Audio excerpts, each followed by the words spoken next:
नमस्कार दोस्तों, मैं राजेश दुधानी एडवोकेट आज आपके साथ डिस्कस करने जा रहा हूं सेक्शन 144 सीआरपीसी के बारे में। दोस्तों 144 सीआरपीसी एक एडमिनिस्ट्रेटिव ऑर्डर है। ये बात एक आपको ध्यान में रखनी होगी कि ये जो ऑर्डर है वो किसी भी राज्य सरकार द्वारा नियुक्त डीएम, एसडीएम या स्पेशल एग्जीक्यूटिव मजिस्ट्रेट या किसी केस में नायब तहसीलदार या तहसीलदार भी इस एडमिनिस्ट्रेटिव ऑर्डर को जारी कर सकते हैं। दोस्तों इस ऑर्डर के तहत में किसी भी राज्य में किसी एक पर्टिकुलर एरिया में अगर मान लीजिए कोई पब्लिक न्यूसेंस या कोई दंगा की या फिर किसी अन्य तरह की कोई भड़काने की कोई संभावना होती है तो राज्य सरकार उस स्थिति को मद्देनजर रखते हुए वहां पर निषेधाज्ञा का ऑर्डर पास करती है और उसके तहत जो भी ऑर्डर पास किया जाता है उसको वहां के रहने वाले निवासियों को उसकी पालना करना अनिवार्य है। दोस्तों 144 के तहत ज्यादातर मान्यता ये है कि 5 या 5 से अधिक लोग एकत्रित नहीं हो सकते। इसी केस में 144 का यूज किया जाता है, लेकिन ऐसा नहीं है।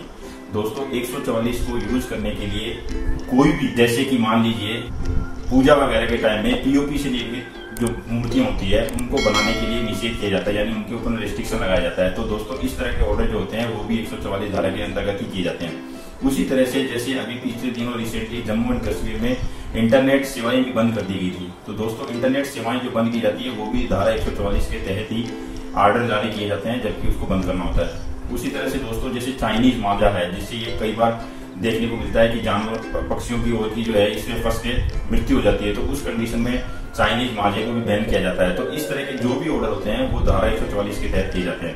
दोस्तों अभी 144 धारा है, इसका जो ऑर्डर है वो कितने दिन तक लागू रह सकता है, तो इसके लिए दोस्तों 2 महीने का समय निश्चित किया गया है, यानी कि 2 महीने के दौरान तक कोई भी ऑर्डर जारी जो किया जाता है वो लागू रह सकता है। लेकिन किसी कंडीशन में अगर राज्य सरकार को ये लगता है कि अभी इसको एक्सटेंड करना आवश्यक है तो दोस्तों इसको मैक्सिमम 6 महीने के लिए एक्सटेंड किया जा सकता है। 6 महीने से ज्यादा 144 के ऑर्डर को एक्सटेंड नहीं किया जा सकता।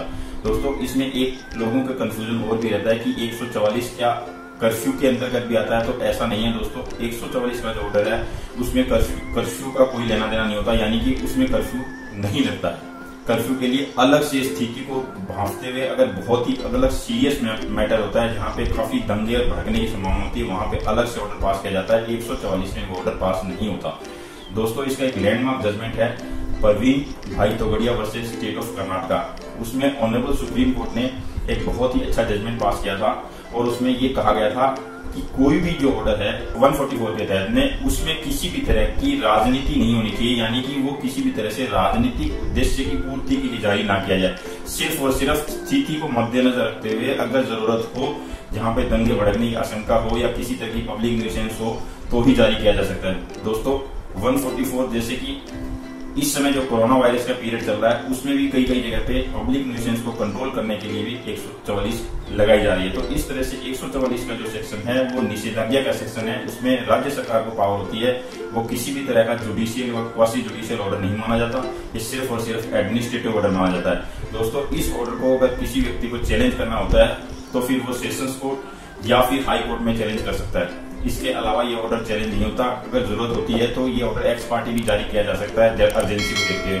और ये 144 की धारा एक्चुअल में दोस्तों बनाई भी इसीलिए गई है कि तत्कालिक रूप से अगर किसी पर चीज पे रोक लगानी होती है इमीडिएट इफेक्ट के लिए इसमें किसी से पूछने की जरूरत नहीं है। डायरेक्ट राज्य सरकार अपने DM, SDM, special executive magistrate या नायब तहसीलदार या अन्य किसी व्यक्ति से जो कि मजिस्ट्रेट के पद पर कार्यरत हो उसे आदेश जारी करवाया जा सकता है। तो इस तरह से दोस्तों ये था आज का टॉपिक 144 के ऊपर में। अगले वीडियो में फिर किसी नए टॉपिक के साथ मिलेंगे, तब तक के लिए नमस्कार, धन्यवाद।